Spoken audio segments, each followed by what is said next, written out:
মাসের পর মাস, বছরের পর বছর চলে যাওয়ার পরও সন্তান হচ্ছে না। একটি সন্তানের দিকে তাকাইয়ে অনেক দিন চলে যাচ্ছে, তবু একটি সন্তান হচ্ছে না।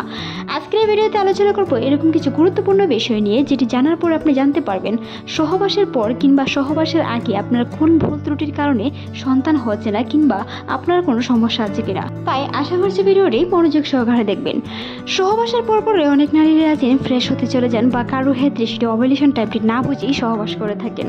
সহবাসের পরে যদি আপনার বীর্যটি বেরিয়ে যায়, তাহলে আপনার সন্তান ধারণ কিভাবে হবে? একটি পুরুষের শুক্রাণু হাজার হাজার শুক্রাণু যদিও থেকে থাকে, লাখ লাখ শুক্রাণু থাকার পরে কিন্তু একটি শক্তিশালী শুক্রাণুই আপনার ডিম্বাণুকে ভেদ করে একটি সন্তান ধারণ হয়ে থাকে। সেই হিসেবে যদি আপনি সহবাসের পরপরই দাঁড়িয়ে যান কিংবা ফ্রেশ হতে চলে যান, তাহলে কিন্তু শুক্রাণুটি বেরিয়ে যাবে। আর শুক্রাণুটি বেরিয়ে যাওয়ার কারণে আপনার ওভুলেশন টাইম যদিও হয়ে থাকে, তাহলে কিন্তু আপনার সন্তান ধারণ হবে না।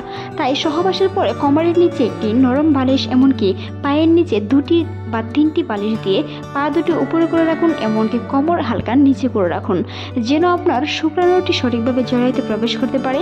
আর আপনার ওভুলেশন টাইমে যদি মেলামেশা করে থাকেন, সেই ক্ষেত্রে শুক্রাণু যদি সঠিকভাবে পৌঁছে যায়, তাহলে গর্ভধারণটা সম্ভব হবে।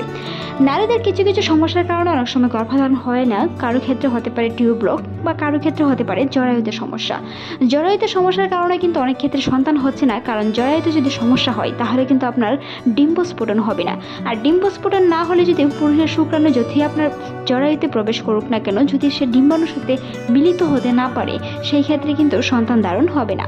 তাই আপনার সেইগুলো পরীক্ষা করে দেখতে হবে আপনার কি টিউব ব্লক আছে নাকি জরায়ুতে কোনো ধরনের সমস্যা রয়েছে।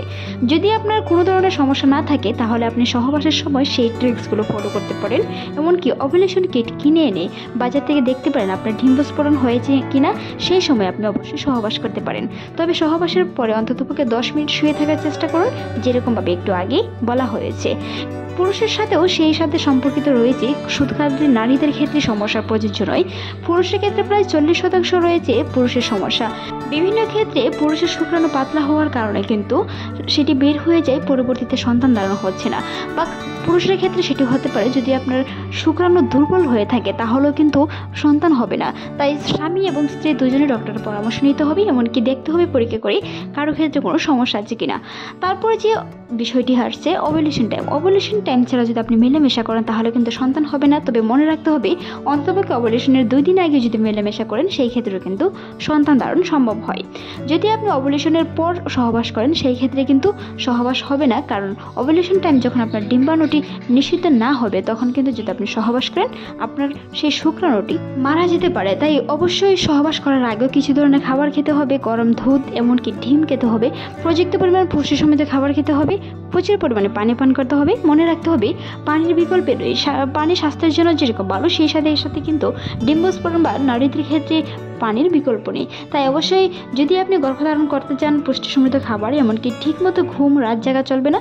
মনে রাখতে হবে সহবাসের সময় সেই বিষয়গুলো অবশ্যই করতে হবে। তবে যদি আপনার শুক্রাণু বেরিয়ে যায়, আপনার সন্দেহজনক কিছুটা মনে হয় 10 মিনিট শুয়ে থাকার পরেও আপনার শুক্রাণুটি বেরিয়ে যায়, তাহলে এরকম ধরনের ক্যাপ দিয়ে ঝুড়িপথে আটকে দেখতে পারেন আপনার শুক্রাণুটি বেরিয়ে যাচ্ছে কিনা, কিংবা আপনার সহপার্টনারের শুক্রাণুটি পাতলা কিনা। সহবাসের পরপর কোনো ধরনের পাতলা আবরণ বের হলে সেটি আপনার মনে রাখতে হবে শুক্রাণু বের হচ্ছে। আজকের এই ভিডিওটি এই পর্যন্ত। ভালো লাগলে সাবস্ক্রাইব করবেন, সেই সাথে মতামত জানাতে ভুলবেন না। এতক্ষণ দেখার জন্য ধন্যবাদ।